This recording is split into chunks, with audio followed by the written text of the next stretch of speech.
Pemirsa, tanpa terasa kita sudah menuju penghujung 2015. Bagaimana dengan resolusi keuangan Anda untuk tahun ini? Apakah sudah berjalan dengan sesuai rencana atau justru belum tercapai? Bersama saya Chandra Dewi, Anda menyaksikan Cerdas 5 Menit. Dan di studio Metro Manulife, saat ini saya telah ditemani oleh Bapak Igede Arisudana, Investment Specialist dari PT Manulife Asset Management Indonesia. Selamat pagi Pak Ari. Selamat pagi Bu Chandra. Pak Ari, ini biasanya setiap awal tahun orang membuat berbagai resolusi keuangan nih Pak ya. Nah, namun tidak jarang resolusi ini pada akhirnya tidak bisa tercapai pada akhir tahunnya. Nah, sebetulnya apa yang sebaiknya kita lakukan supaya resolusi kita ini bisa tercapai? Sesegera mungkin lakukan evaluasi Bu Chandra. Jadi kita harus tentukan dulu faktor-faktor apa yang membuat resolusi keuangan kita tidak tercapai. Nah, faktor-faktor ini bisa berupa faktor internal ataupun faktor eksternal, atau bisa kombinasi di antara keduanya. Untuk faktor internal adalah faktor dari dalam diri kita sendiri. Ini berhubungan dengan mungkin pada saat di awal tahun menyusun resolusi atau tujuan keuangan, ini tidak memenuhi kaidah yang STR. STR maksudnya spesifik, terukur, dan realistis. Dan bisa juga misalnya kaidahnya sudah benar, namun pada saat perjalanan disiplinnya berkurang, komitmennya kurang untuk mewujudkan resolusi keuangannya. Kalau eksternal memang ini berhubungan dengan hal-hal di luar kendali kita dan sifatnya lebih darurat, tiba-tiba tidak direncanakan.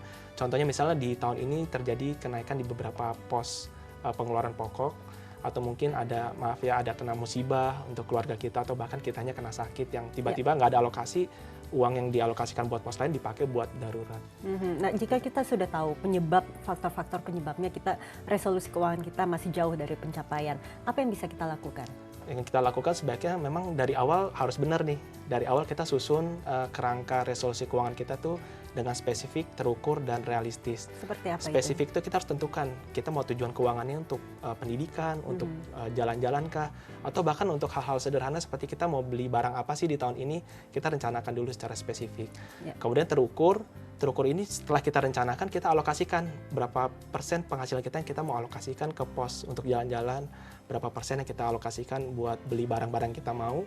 Setelah itu kita harus realistis, kita harus tahu kemampuan pendanaan kita ini berapa. Jadi jangan sampai kita bikin alokasi atau tujuan keuangan yang jauh di atas pendanaan kita, itu kan kurang realistis. Oke, nah Pak Ari, untuk kendala eksternal itu kadang-kadang kan di luar dugaan kita ya Pak ya. Apakah ada kiat khusus untuk kita dapat mengatasi kendala eksternal ini sehingga bisa mencapai resolusi keuangan kita?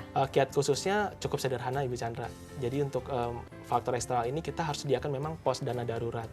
Jadi kita harus sisihkan, jadi apapun yang terjadi untuk hal-hal yang bersifat darurat, ya kita ambil dari pos darurat ini.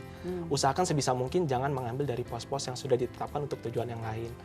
Nah, jadi untuk dana darurat ini sebaiknya disimpan pada instrumen investasi yang risikonya sangat rendah dan memiliki likuiditas yang tinggi, jadi bisa dicairkan kapan saja.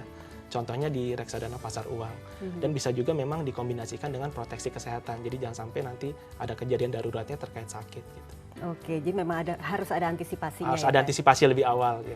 Oke, nah belajar dari kegagalan, sebetulnya idealnya kapan sih ini Pak Ari kita melakukan evaluasi atau resolusi keuangan yang sudah kita susun ini di awal tahun? Idealnya kalau kita lihat itu sekitar 3 bulan sih Ibu Chandra. Jadi tidak terlalu kecepatan, tidak terlalu kelamaan. Kalau misalnya kita bikin 1 tahun sekali, itu dari awal kita tentukan, terus kita nggak pernah review lagi, tiba-tiba udah hasil akhirnya kan, oh tercapai atau tidak tercapai.